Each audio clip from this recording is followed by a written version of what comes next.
Hey, this is Notser, and today's video is Untitled.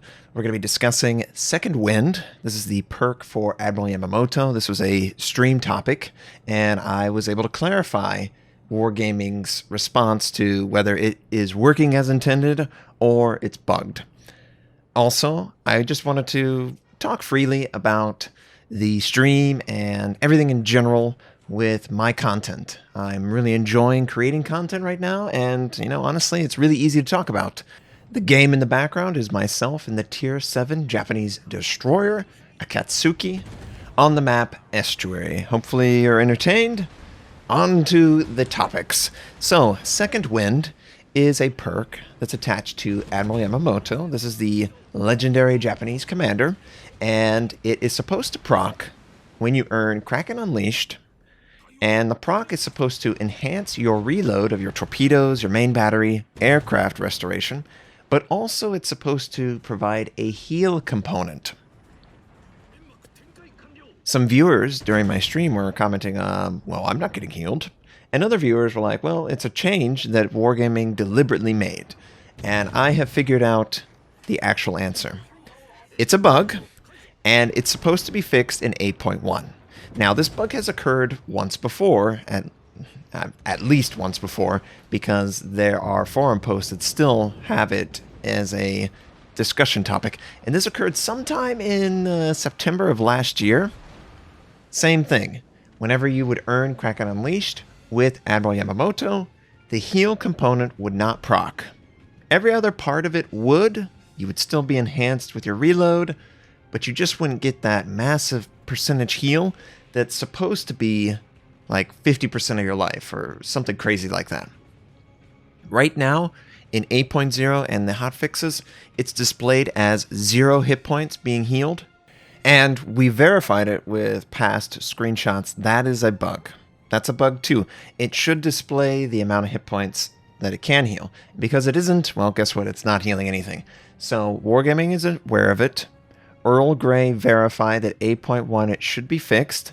Obviously, I can't verify that it will be fixed unless I get a live version of the game with my Admiral Yamamoto. Hopefully it's fixed, though. Now, the stream, YouTube, everything's going great. Honestly, everything is going wonderful. The streaming, we've got, obviously, a great community who loves to watch, ask questions, and they love to be entertained by my cats. I do a lot of kitty cam stuff during my stream because my cats will quite literally watch me play the game. They don't do anything other than that, so they're a really nice companion. And I just want to tell you guys, I am improving the camera. I'm going to change out the camera for a higher quality, so that'll be nice. Obviously, that doesn't address any of the YouTube, but I wanted to talk about what I'm looking to try and get back into for YouTube.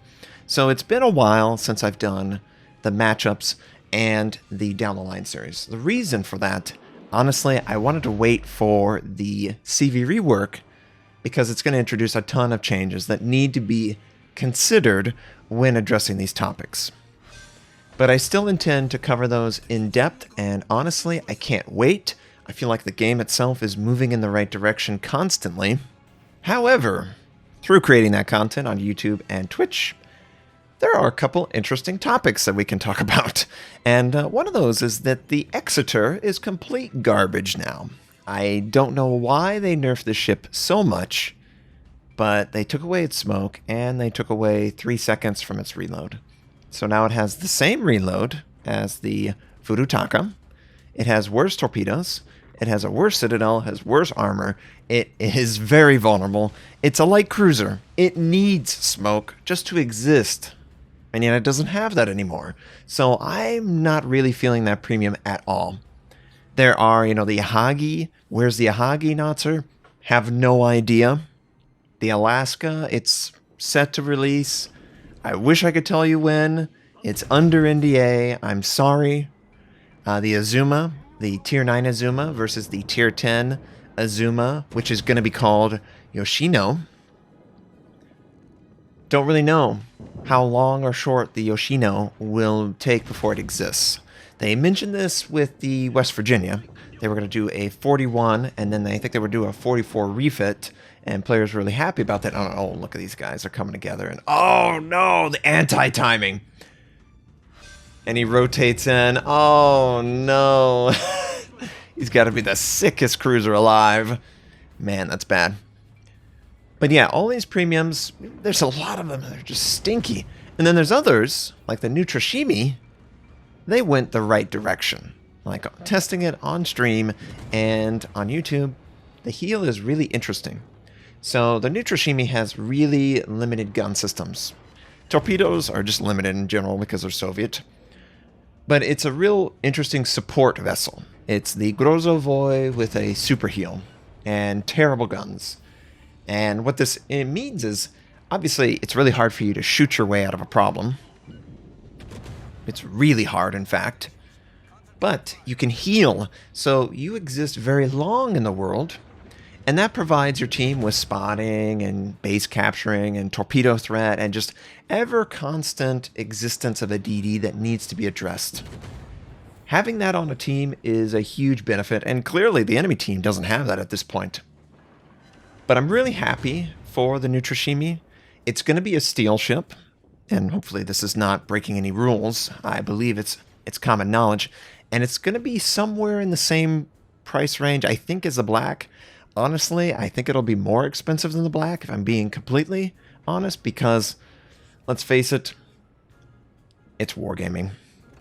They're going to try and readdress the cost of the Tier 9 steel to be appropriate to how much they think it is. You know, the Stalingrad was cheaper than the Bagon. And I don't know if that's because the Bagon is at the new set price, or the Stalingrad was lower because it existed with the sort of the flag system that they were doing for rank. So, don't really know exactly where it's going to be price-wise, and obviously the Black will be superior to it in the carry mode. But the Neutrashimy is going to be a really outstanding addition for any support players who are looking for this sort of, I want to be there for my team. How can I be there for my team? Well, having a DD with a super heal is pretty awesome.